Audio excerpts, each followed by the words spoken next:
Why companies are rushing to the moon. Could cloning be the answer for several endangered species? And are you a night owl or an early riser? Why scientists say it's beyond your control. All that and more coming up on the Daily Orbit. Hello and welcome to the Daily Orbit. I'm Emerald Robinson.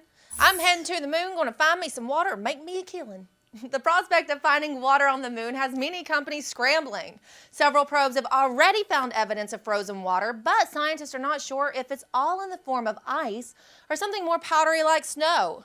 Nicknamed the water rush, companies are hoping to develop technologies NASA may need to harvest water and other space resources in the future.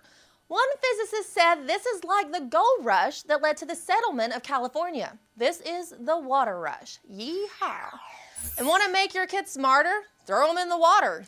Okay, not necessarily just throw them, but new research does show that kids who learn to swim at an early age are smarter and reach developmental milestones faster than the average child. Researchers say that children who participated in swimming programs during their formative years score significantly better in visual motor skill tasks like drawing and perform better on mathematical tasks. So I guess that means swimming lessons for little Sally Ann this summer. The animals may have been saved on the ark back in the day 2 by 2, but science has its own way of saving species in danger.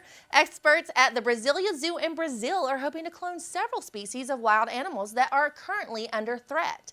They have selected 8 animals as potential cloning candidates. The list includes endangered species such as the jaguar and the bison.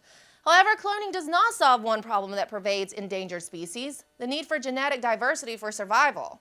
The effort also has its critics who say that instead of trying to clone animals, more should be done to conserve habitats. Remember when they cloned me? Oh.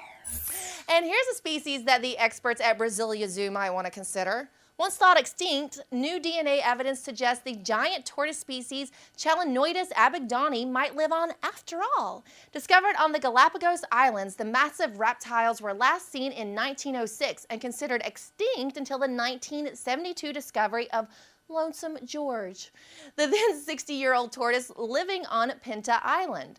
Lonesome George died this past June, but researchers from Yale University took DNA samples from 1,600 giant tortoises and discovered 17 hybrids that were ancestors of Lonesome George. Researchers plan to collect the tortoises and begin a captive breeding program, eventually reintroducing them to their native home.